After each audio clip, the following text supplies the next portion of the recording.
और चलिए अब बात करेंगे महाराष्ट्र के एनसीपी में टूट के बाद शरद पवार शक्ति प्रदर्शन करेंगे। जिस तरह से उन्होंने कल ऐलान भी किया था, शरद पवार आज करेंगे शक्ति प्रदर्शन। सतारा में रैली को संबोधित करेंगे। अपने आवास से सतारा के लिए रवाना हुए शरद पवार पुणे से कराड़ तक जाएगा शरद पवार का काफिला। देखिए 24 से पहले ही विरोधी यहां पर बेदम नजर आ रहे हैं। फिर चाहे किसी भी राज्य की बात कर ली जाए, लगातार इस तरह की तमाम खबरें सामने आ रही हैं, जहां विरोधियों में टूट के मामले सामने आ रहे हैं, मतभेद के मामले सामने आ रहे हैं, मीटिंग बुलाई जाती है जिसमें विरोधी दल शामिल नहीं होते हैं।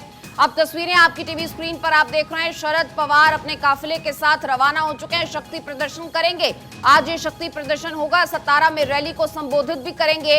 ये उनके आवास के बाहर की तस्वीरें हैं। अपने आवास से सतारा के लिए रवाना हुए हैं शरद पवार। तो देखिए कल ही उन्होंने बोला था कि मैं ग्राउंड पर जाऊंगा, लोगों से बात करूंगा और जनता जवाब देगी। इसे धोखा करार दिया गया था। उन्होंने जिस तरह से अजीत पवार ने कहा था कि मुझे पूरा समर्थन था, पूरे आशीर्वाद के साथ उन्होंने हर बात को सिरे से नकार दिया है। और इसी पर ज्यादा जानकारी देंगे हमारे सहयोगी सत्यप्रकाश सोनी, मुंबई से सीधे हमारे साथ जुड़ चुके हैं। सत्यप्रकाश, देखिए सतारा में आज जनसभा को संबोधित करेंगे, रैली को संबोधित करेंगे और खासतौर पर कितना वहां पर लोगों का जमावड़ा लगने वाला है, ये बड़ी बात रहेगी, क्योंकि शरद पवार इस उम्र में शक्ति प्रदर्शन के लिए निकले हैं पार्टी पर जब इस तरीके का संकट आन पड़ा है।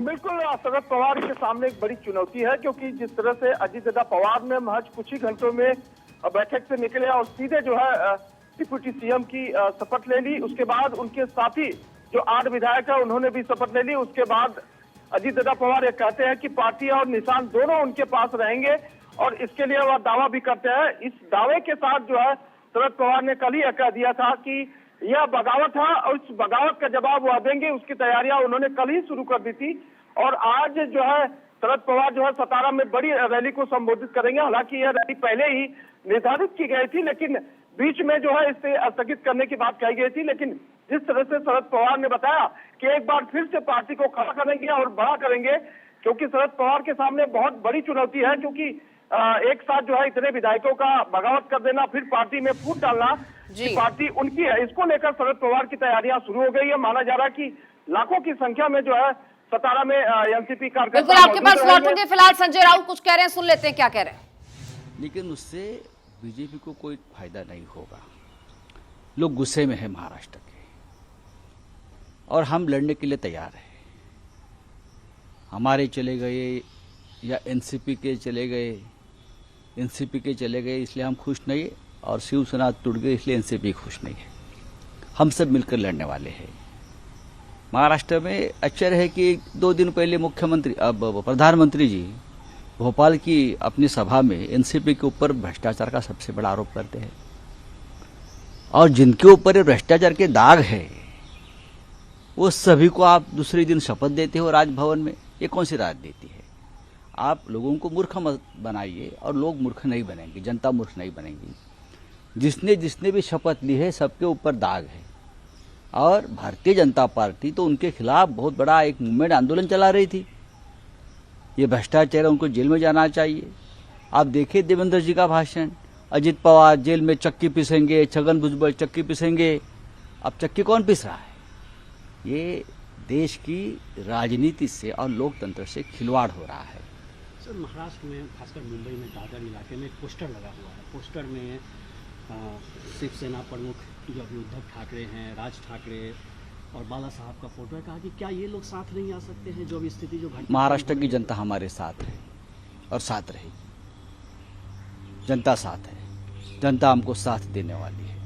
सामना में आज कहा गया कि क्या ये जो शिवाजी का राज्य है और जो घटनाक्रम हो रहा है, क्या शिवाजी के राज्य में ये सब सोचा था? मैं तो ये कहा ना कि ये महाराष्ट्र में ये परंपरा कभी नहीं रही इस प्रकार की। महाराष्ट्र के संस्कृति परंपरा राजनीतिक हो या सामाजिक हो कभी रही नहीं। लेकिन आज मैं कैमरे के सामने बोल रहा हूँ, महाराष्ट्र का मुख्यमंत्री बदलने जा रहा है। महाराष्ट्र को नया मुख्यमंत्री मिलेगा। एकनाथ शिंदे को हटाया जा रहा है।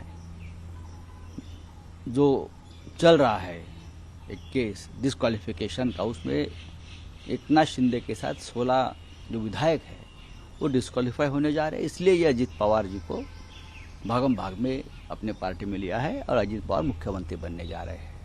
लेकिन इन सब के बीच आपको नहीं लगता कि महाराष्ट्र में जो आयराम गैराम का पॉलिटिक्स चल रहा है, चला ये आने है, वाले दिनों में भी चलता ही रहेगा? ये इसका मोदी मतलब जी की, ये मोदी और शाह जी की देन है।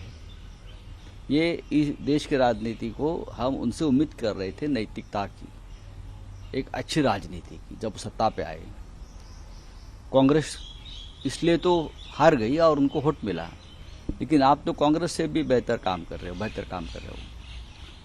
तो ये आराम गराम की नई राजनीति शुरू की है, लेकिन जनता सबक सिखाएगी। लेकिन एक सवाल सर कि आप लोग की पार्टी से इतने विधायक टूट के चले गए कि आप तो लोग को पता नहीं चला रातों रात, दूसरी तरफ इनके पार्टी से इतने विधायक टूट के चले गए।